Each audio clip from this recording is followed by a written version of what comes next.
მაგრამ პოლიტიკური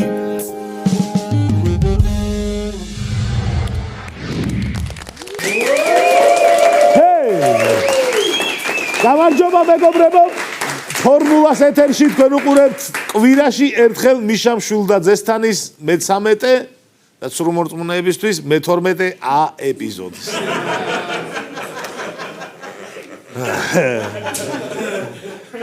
ფორმულა 1 წლისაა ულოცავთ ფორმულას ყველა თანამშრომელს და მაყურებელს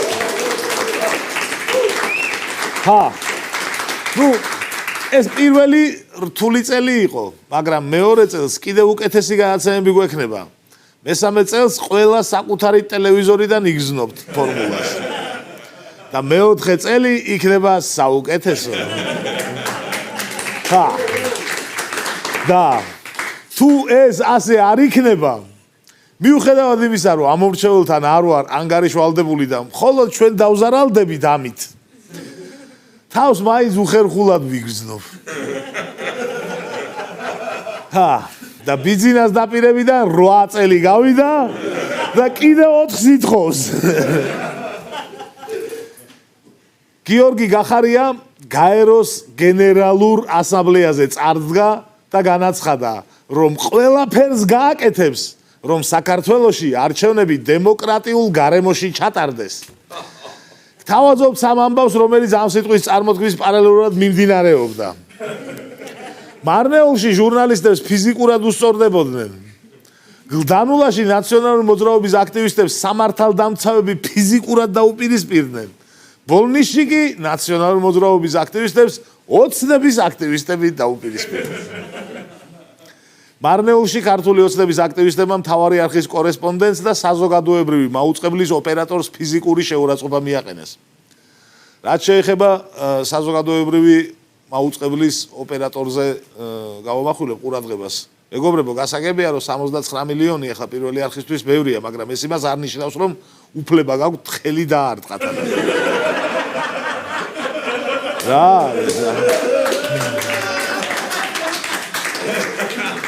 ძალადობას ერთნაირად უგმობთ ყველა მიმართულებით და ძვირფასო მეგობრებო, სხვადასხვა არხის, მათ შორის სამთავრობო არხის ჟურნალისტებო, თქვენ უბრალოდ გაითვალისწინეთ, რომ რეგიონებში რო ჩავდივართ, ძალიან ვერ გვანსხვავებენ ისინი, რომელი სამთავრობოა და რომელი ოპოზიციურია.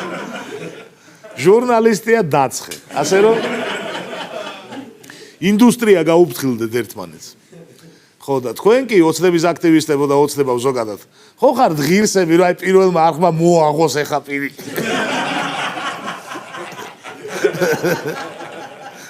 ილაპარაკოს სიმართლეები, რაც იციან. შეიძლება პირველი არხის ჟურნალისტი იმიტომ მოაყოლეს ზალადობაში, რომ ხალხს შეგვეშინდეს. რომ ესე თავისიანებს არ ინდობენ, ჩვენ რას გვიზამენო, არ ვიცი.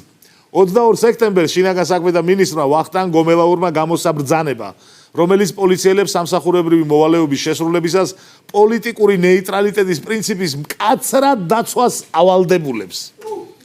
ძვირფასო პოლიციელებო, ეგ ნიშნავს, რომ ყველა თანაბრად უნდა დაიცვათ, ყველა თანაბრად უნდა იცემოს კი არა. ამა ცოტა აქეთ წაცხეს, ცოტა იქიდან წაცხეს, დააბალანსეს. ძალადობის ფაქტებს პარლამენტის თავმჯდომარე გამოეხმაურა. ძალადობა არასოდეს ყოფილა ქართული ოცნების ხელწერა და აზროვნების სტილი, განაცხადა თალაკვაძემ. ბოლოს ეს სიტყვები მამუკა ბახტაძემ თქვა და 15 წუთში მიტინგის დარბევა დაიწყეს. ფრთხილად ვიყოთ. სხვადასხვა არჩევნების დროს ნაირ-ნაირი დარღვევები გვახსოვს. ცემა, დაშინება, მოსყიდვა, კარტოფილი, ხახვი, ქვა და ასე შემდეგ. თუმცა ამ არჩევნებმა ყველანაირ მოლოდინს გადააჭარბა. ახალი რაღაც გამოჩნდა. თოფი.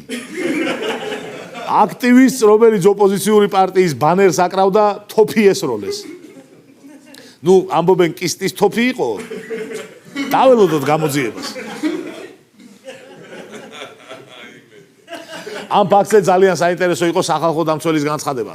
იმედია, გამოძიება ოპერატიულად მოხდება. იმედია. ბოლოს უნდა ეთქვა, რავი აბა. რამდენიმე დღის წინ ირაკლი კობახიძემ სახალხო დამცველს ოპოზიციონერი უწოდა. ოცნების არჩეულ სახალხო დამცველს. მაგრამ ეს არ არის მთავარი. მთავარი ისაა, რომ ნაცი არ უწოდა, ანუ არ და კონკრეტად. ეს ფაქტი ცოტა მაშინებს. ხო არ შეცვალეს ირაკლი. ირაკლი ესით ჩაანაცვლეს. ჩვენ ვიყოთ ყურადღებით დავაკვირდეთ ირაკლის მომავალ განცხადებებს, იქ ყველაფერი გამოჩნდება. ბოლო დღეების მთავარი სალაპარაკო თემა ნაციონალური მოძრაობის საარჩევნო სია გახდა. ნაცებმა სიის პირველ ნომრად ბუბა კიკაბიძე დაასახელეს. რას ნიშნავს ბუბას პოლიტიკაში მოსვლა? ბუბა არის ადამიანი, რომელსაც პოლიტიკაში მოსვლა შეეძლო ქართული ოცნების მმართველობის დასაწყისში, მიშას დროს, შევარდნაძის დროს, გამსახურდიას მმართველობაში, მიხეილ გორბაჩოვის პერიოდში, კონსტანტინე ჩერნენკოს დროს, იური ანდროპოვის მმართველობისას, ლეონიდ ბრეჟნევის ეპოქაში, ნიკიტა ხრუშჩოვის დროს და სტალინის დროსაც კი შეეძლო ბუბას პოლიტიკაში მცლად ვერა, მაგრამ კომკავშირში ყოფილიყო. მაგრამ არა ხოდა ადამიანს ეს ყველაფერი ნანახი აქვს და აქამდე პოლიტიკაში არ მოდიოდა და ქართულმა ოცნებამ რანაირად მოახერხეთ, რომ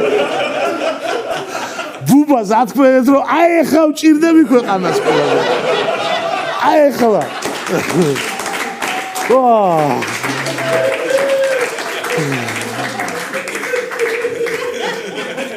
ომი ახსოვს, მეორე მსოფლიო ომი ახსოვს.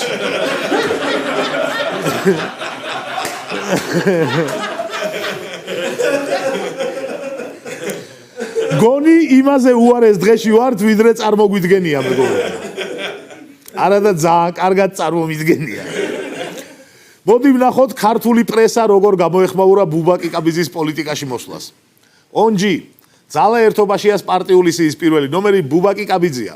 IPN-ი, ნაციონალური მოძრაობის საარჩევნო სიის პირველი ნომერი ბუბა კიკაბიძია. კომერსანტი, პირველი ნომერი ბუბა კიკაბიძე იქნება. ნაციონალური მოძრაობის საარჩევნო სიის ათეული ცნობილია. კვირის პალიტრა, ნაციონალური მოძრაობის საარჩევნო სიის პირველი ნომერი ბუბა კიკაბიძია. იმედი ნიუსი, ნაციონალური მოძრაობის სიის პირველი ნომერი ვახტანგ კიკაბიძე.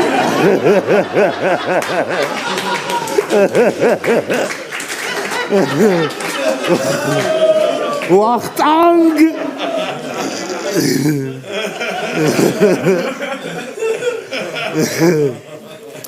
საარჩევნო სია წარადგინა ქართულმა ოცნებამაც. ამჯერად სრული 150 კაციანი. 150 კაციან ქალიანი უბრალოდ. ეს სია სამ ზონად იყოფა. პირველ ზონას პირველი 30-40 ნომერი თავი ქუჩი აქვს, მოხვდებიან პარლამენტში. მეორე ზონა სანერვიულო ზონა. მოხვდები, ვერ მოხვდები, იმედის კვლევებს დაუჯერო, ედისონის ერთს დაუჯერო. და მესამე ზონა ჩამწერე მაგის დედას ვატირე.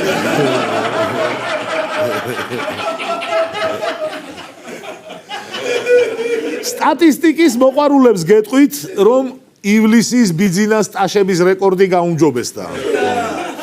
ბიძინა ივანიშვილის მისივე პარტიის წევრებმა სიტყვით გამოსვლა ტაში თითქმის 20 ჯერ შეაწყვეტინეს, როცა ივლისში 14-დან 16-მდე მერყეობდა სხვადასხვა დატომი.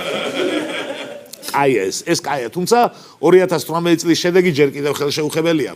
2018-ში, როცა ბიძინა პარტიის თავმჯდომარე დაირჩიეს, 25 წუთიან გამოსვლაში ტაშით სიტყვა 31 ჯერ შეაწყვეტინეს. ისეთ ღონისძიებას ველოდები, სადაც ბიძინა გამოვა 5 წუთი იდგება და მარტო ტაში იქნება. მეტი არაფერი. დგას და ტაში. შეიძლება პარტიის საიდუმლო ყრილობებზე ასეცაა, რა ვიცი. ბიძინამ გამოსვლის დიდი ნაწილი წინა ხელისუფლების ლანძღვას დაუთმო. თუმცა ქართული ოცნების მიღწევებზეც ისაუბრა. 400,000-მდე ჩვენი მოქალაქე უკიდურესი სიღატაკიდან ამოვიყვანეთ. განაცხადა ივანიშვილმა. ამ განცხადებას კარგი შანსი ჰქონდა დღევანდელი გადაცემის საუკეთესო ხუმრობა გამხდარიყო. მაგრამ პუტინმა განაცხადა მეზობელი სახელმწიფოების შიდა საქმეებში არ ვერევიო და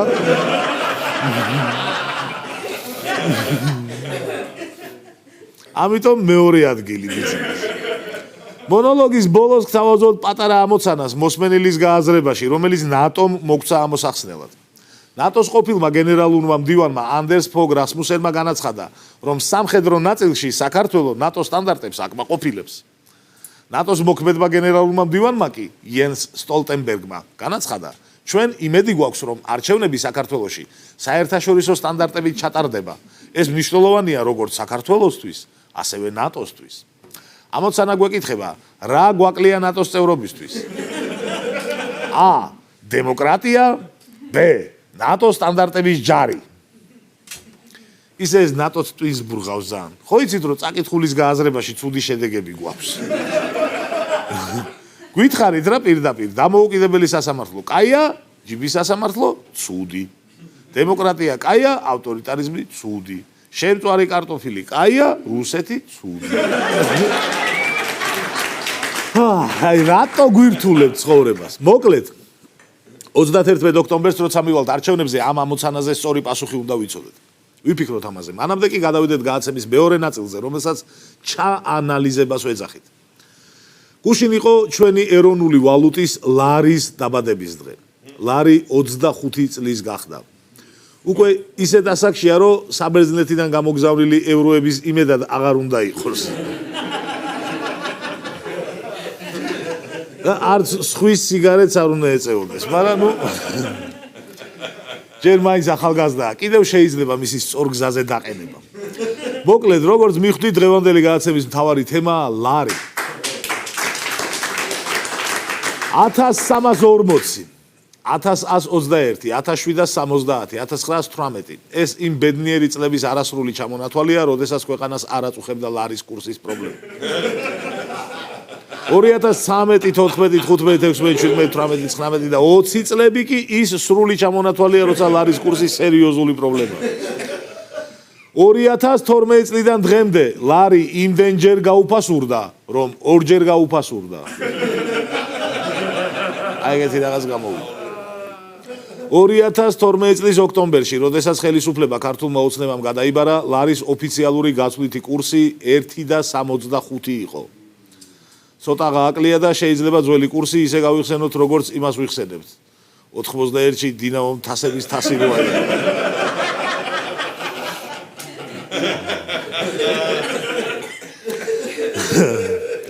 ლარზე გადაცემა ერთხელ უკვე გავაკეთეთ 2018 წლის ნოემბერში. იმ მომენტისთვის ანტირეკორდზე იყო ლარი 2.7. თუმცა ჩვენი ეროვნული ვალუტა ამაზე არ გაჩერებულა. მას შემდეგ ფაქტობრივად ვალუტების ლაშა ტალახაძე გახდა და საკუთარ რეკორდებს ხსნის. შეიძლება ლარსაც მეტი შეუძლია, თუმცა თავს იკავებს და ნელა აუმჯობესებს ამას. ოცნების მთავრობამ ლარის გაუფასურების პარალელურად 5 პრემიერ-მინისტრი გამოიცვალა. ბიზინამ ლარი 1.65-ზე ჩაიბარა და 1.67-ზე დატოვა. ჭკვიანი კაცია ბიზინა, მიხვდა ეკონომიკა საითაც მიდიოდა და გადააბარა პრემიერობა ღარიბაშვილს.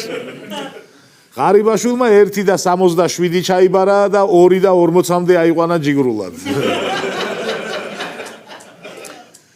კვირიკაშვილის დროს გაუფასურებული ლარი გამყარდა, ოღონდ დოლართან მიმართებაში კი არა, ისე გამყარდა ერთ ადგილზე. 2.40, 2.55. მამუკა ბახტაძემ 2.55-ზე ჩაიბარა და 2.94-ზე იყო ლარი, როცა წავიდა. ოღონდ აქ მამუკა არაფერ შუაშია. არა მარტო ლარის კურსთან, ისედაც არაფერ შუაშია. იმის მერე კი გახარია 2.94-ზე ჩაიბარა და რადგან დასასრული არც ლარის ვიცით და არც გახარიას პრემიერობის ჯერჯერობით ვერაფერს გეტყვით. 2015 წლის იანვარში 2015 წლის იანვარში ლარის კურსი გახდა 2.01. ეს მაშინ იმდენად დიდი მოვლენა იყო, რომ 28 იანვარს განცხადება ბიძინა ივანიშვილმა გააკეთა. ბოლოს როდის გახსოვთ ლარის კურსები ძინას განცხადება? ნახოთ რას ამბობდა მაშინ ბიზინა. ლართან დაკავშირებით ვიტყვი, რომ მოგონილი თემაა ეს. და არანაირ ტვირთად არ აწევს ეს საზოგადოებას. გარდა სააგიტაციო მანქანისა, რასაც რუსთავი 2 ახერხებს. ეს ფასებზე არასახულა. არაფერი განსაკუთრებული არ ხდება გარდა კარგისა. ლარი აჩვენებს სწორედ, რომ ცოცხალი და ჯანმრთელი ორგანიზმია. საინტერესოა ახლა რა სიტყვა დავიძინა. მოდი ნაწილებად დავშალოთ მაშინდელი განცხადება და 5 წლის შემდეგ 5 კითხვით მივმართოთ ბიძინას. პირველი, ისევ მოგონილი თემაა? ისევ არანაირ ტვირთად არ აწევს საზოგადოებას. ისევ არასახულა ფასებზე. ისევ არაფერი განსაკუთრებული არ ხდება გარდა კარგისა. და მეხუთე, ისევ რუსთავი 2-ის აგიტაციის ბრალია.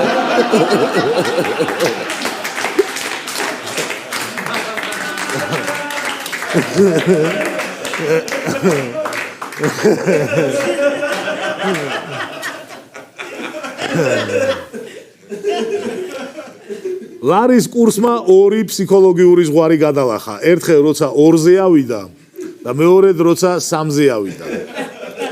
ფსიქოლოგიური ზღვარი არის ნიშნული, რომელზეც ვამბობთ, რომ თავარია იქამდე არ მივიდეს. ხო და ეხლა თავარია 4-მდე არ ავიდეს.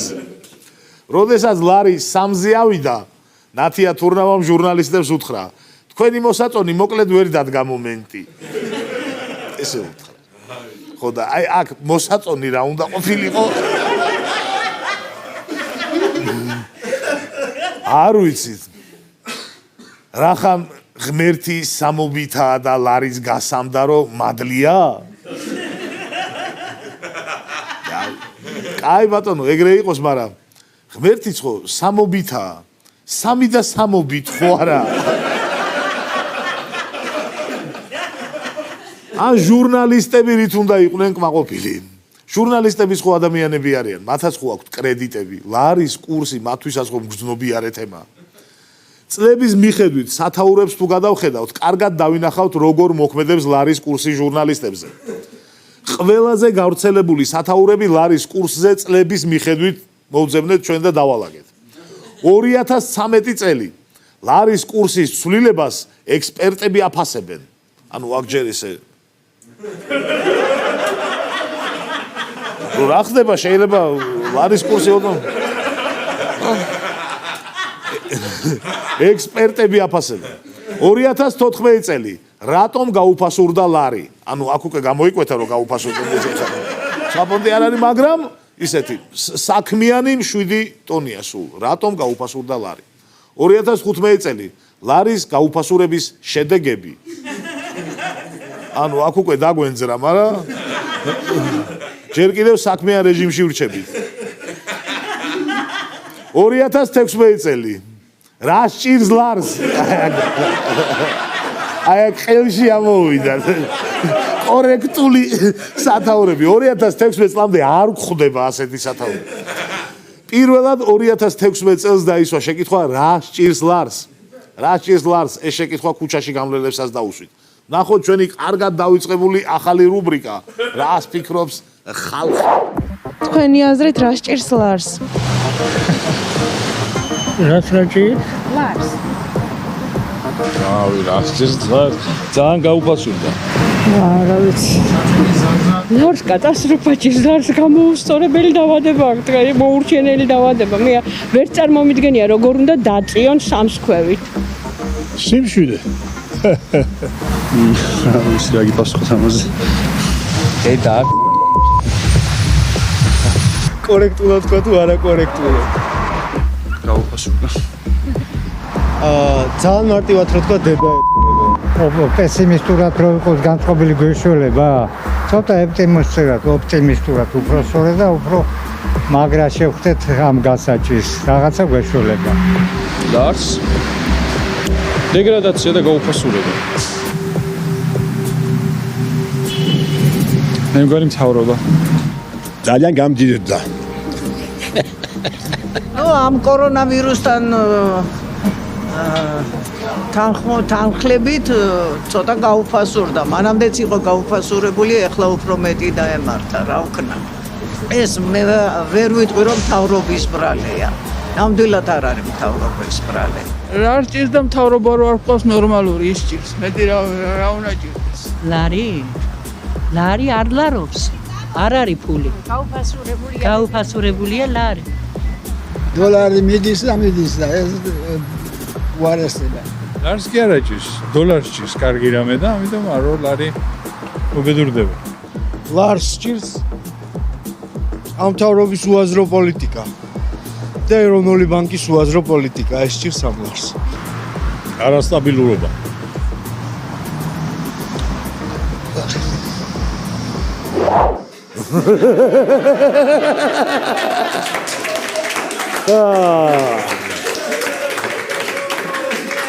აი ასეთია ხალხის აზრი. საქართველოს ეკონომიკა, მეგობრებო, იმდენად ძიმე დღეშია, რომ წლების წინანდელი ცუდი ამბები ახლანდელ კარგ ამბებს სჯობს. მაგალითად, წაგიკითხავთ ახლანდელ კარგ ამბავს. ლარი ყველა ვალუტასთან გამყარდა. 1 დოლარის ღირებულება 3.28 ლარი გახდა. ახლა წაიკითხავთ 2013 წლის ცუდ ამბავს. უცხოურ ვალუტასთან მიმართებით ლარი გაუფასურდა. დღეს 1 აშშ დოლარი 1.67 ლარი გახდა. ცუდ ამბებს რომ მისტირი ადამიანი წარმოიდგინე. ეგეთ დღეში ვართ ეხლა და მთავრობა გვეუბნება მესამე ვადით ამირჩიეთ. მართლობის პირველ ვადაში ქართული ოცნებისთვის ლარის კურსი დიდი პრობლემა არ ყოფილა. ძალიან მარტივად აბრალებდნენ ყველაფერს ეროვნული ბანკის იმდროინდელ პრეზიდენტ გიორგი ქადაგიძეს, რომელიც ნაციონალური მოძრაობის დროს იყო დანიშნული და ამათაც მეტი რა უნდოდათ. პირველი 4 წელი ქადაგიძით გადააგორეს. ბიძინადან დაწყებული ჯიბის ექსპერტები დამთავრებული ყველა ეროვნული ბანკისკენ იშვერდა ხელს. 2015 წელი ბიძინა ივანიშვილის განცხადება. ერთიანი ნაციონალური მოძრაობის მიერ დანიშნულმა ეროვნული ბანკის პრეზიდენტმა გიორგი ქადაგიძემ თავისი უმოქმედობითა და არასწორი ქმედებებით მიგვიყვანა ეროვნული ვალუტის კრიზისამდე. ანუ უმოქმედობით და არასწორი ქმედებებითო. ანუ როცა ეძინა, მაშინ უმოქმედობით ღუპავდა, როცა თენდებოდა სამსახურში მიდიოდა, მაშინ არასწორი ქმედებებით. ბიძინამ ისეთი კრიტიკა დადო, რომ ქადაგიძე დღის ნებისმიერ მონაკვეთში დამნაშავე იყო. 24/7-ზე. მერე მიყვნენ სხვების. თეა წულუკიანი, ეროვნული ვალუტა აბარია ბატონ ქადაგიძეს, ამიტომ ეს არის ეროვნული ბანკის ბრალი. ქართული ოცნების დეპუტატი კარლო კოპალიანი. ლარი აქამდე სწორედ ქადაგიძემ მიიყვანა.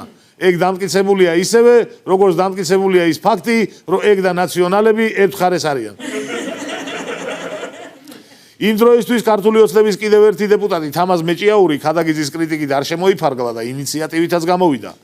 შეიძლება საგამოძიებო კომისიის შექმნა მოვითხოვო, განაცხადა მეჭიაურმა. იმ დროისთვის რეგიონული განვითარებისა და ინფრასტრუქტურის მინისტრის მოადგილემ ნოდარ ჯავახიშვილმა კი ქადაგიძის კრიტიკაში ვერ მოზომა და ისეთი რაღაც დაამატა, კინაღამ საერთაშორისო სკანდალში გავხვია.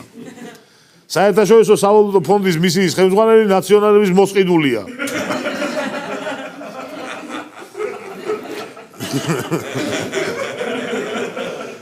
ვახ გაცილებით მწვავე პოზიცია ჰქონდათ ექსპერტებს. ექსპერტებს ეკონომიკის საკითხებში. ქადაგიძემ გააკეთა ის, რაც ჩვენს მტრებს 90-იან წლებში არ გაუკეთებიათ. განაცხადა ვიღაც ექსპერტმა. ექსპერტების სახეებს და გვარებს არ დავასახელებენ. ექსპერტი ნომერი 2-ის განცხადება. ქადაგიძის ზეწოლა ლარზე სექტემბერში დამარცხდება. 2015 წლის სექტემბერში რაღაცას ელოდებოდა ეს. არ ვიცით მე. ექსპერტი ნომერი 3-ის განცხადება. იმას რაც ხდება, საბოტაჟს დავარქმევდი. დაუფარავ, და უმალავ აბსოლუტურად აღვირახსნილ საბოტაჟს. უბრალოდ საბოტაჟი რო უწოდა ცოტა პათოსი დააკლა და აღვირახსნილი საბოტაჟი ყოფილა. და შემდეგ აგზელებს გიორგი ქადაგიძე უნდა დაიჭირონ, დაუმტკიცონ საბოტაჟი, ანტისახელმწიფოებრივი ქმედება. 2016 წელს ქართულმა ოცნებამ ეროვნული ბანკის პრეზიდენტად კობა გვენეტაძე აირჩია. მას შემდეგ ლარის გაუფასურება ეროვნული ბანკისთვის და კობასთვის აღარავის დაუბრალებია.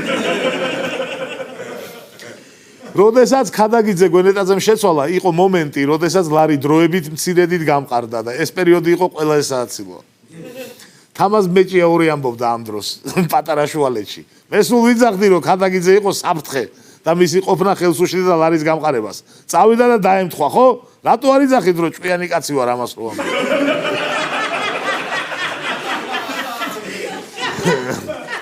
ნუ შემდეგ ლარი 3-ისკენ წავიდა, 3-საც გადაცდა და აღარავის ამოუღია ხმა.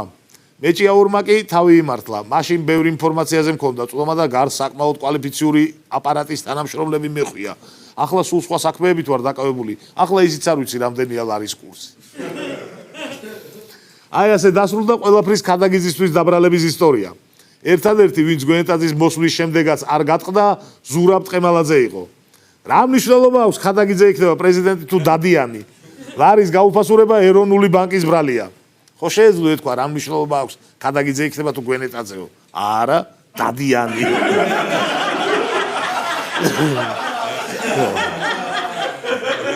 ხოცების შერჩეული გვენეტაძე არ ახსენა. პრინციპულობა შეინარჩუნა, სინდისი არა. ყოჩაღ და ფუ.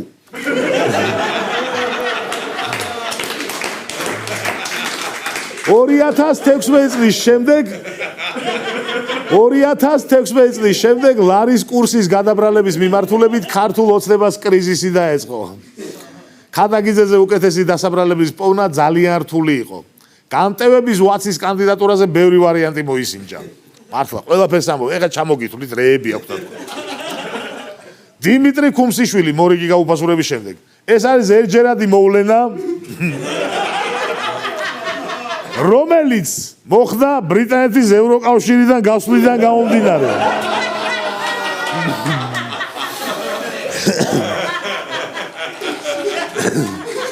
ლარმა გაიცადა ბრიტანეთის საქმიანი კავშირი კი არა აქვს, მაგრამ ადამიანურად გაიცადა ლარმა იმის. არ ვიცნობ, მაგრამ მიყვარს დაახლოებით ეგ. ივანე მაჭავარიანი ეს მინისტრია, კიდევ მორიგი გაუფასურების შემდეგ. ამ ეტაპზე ლარის გაუფასურება 100%-ით გამოწვეულია იმ ტყუილი განცხადებებით, რაც ოპოზიციის მხრიდან მოდის.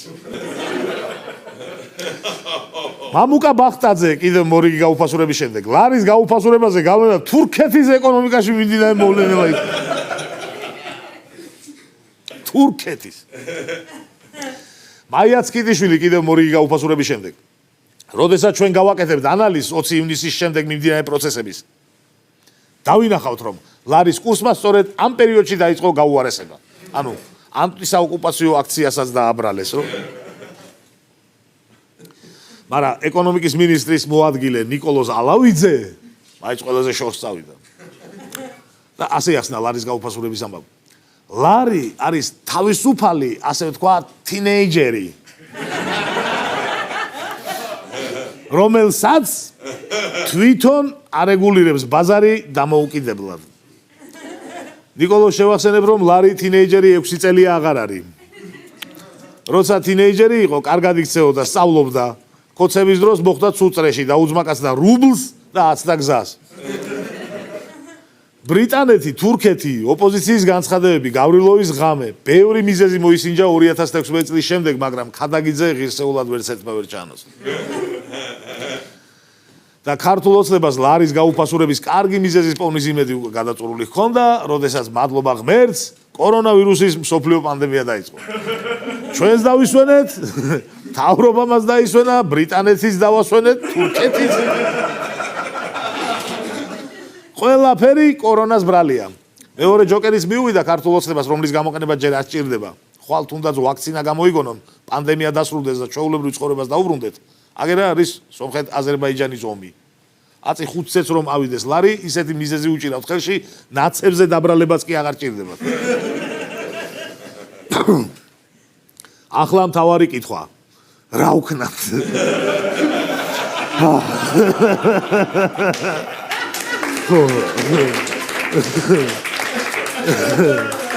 ეროვნული ბანკის ერთ-ერთი დეპარტამენტის უფროსი არჩილ იმნაიშვილი აცხადებს. როგორც წესი, ლარის ასეთ გაუფასურებას მოსდევს სწრაფი გამყარება. ანუ კონჩეტევაზე უნდა დავიჭიროთ დოლარი. ანუ უნდა მიუშვათ და უნდა ეგონოს რომ 4-ზე ადის და ჰოპ, დავიჭიროთ 2-დან 0-ზე ჩამოვიყვანოთ. ეს ერთი გეგმა ესეთი.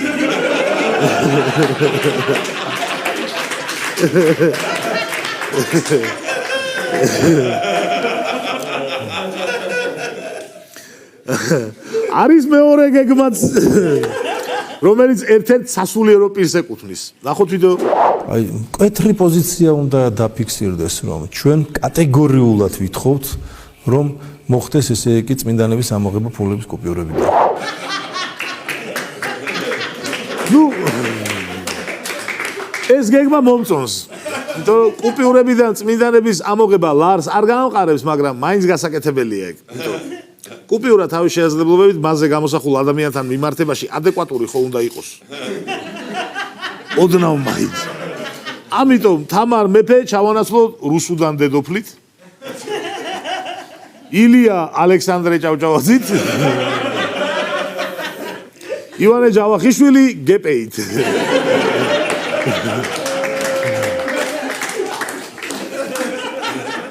ხო, ეს მეორე გეგმა. რომელიმე გეგმა მოგეწონათ? თუ არა, მაშინ არსებობს ერთადერთი მართლა გეგმა. ეს მთავრობა უნდა გაუშვათ სახში. მართლა. ეკონომიკის განვითარების და ლარის ფეხზე დაყენების ნებისმიერი გეგმა, მემარჯვენე, მემარცხენე, ცენტრისტული, რომელიც ამ მთავრობის სახში გაშვების პუნქტით არ იწყება, უაზრობა. ამის მერე გვინდა დამოუკიდებელი სასამართლო, რომ ინვესტიციები დიდი რაოდენობით მოვიზიდოთ. ბიუჯეტის ჭამა უნდა შეწყდეს და ინფრასტრუქტურას უნდა მივხედოთ სერიოზულად. მართლა. რეალურად. განათლებაში უნდა შეიცვალოს ყველაფერი. ხო და აი შემდეგ ალბათ ეშველება ლარსაც და ეკონომიკასაც. თუ არა და 2024-მდე ვისმინოთ კიდევ რომ ლარი ჯერ თინეიჯერია. ან სამხრეთ სუდანში განვითარებულმა მოვლენებმა დიდი დარტყმა მიაყენა ჩვენს ეკონომიკას და ისე გლობალური დათბობის პირობებში 3%-იანი ეკონომიკური ზრდა არის გადასარევი. ვიფიქროთ ამაზე. მანამდე კი მე ერთი კვირით დაგემშვიდობებით შევხვდებით მომავალ შაბათს ფორმულაზე. დიდი მადლობა რომ მოგიყვანეთ.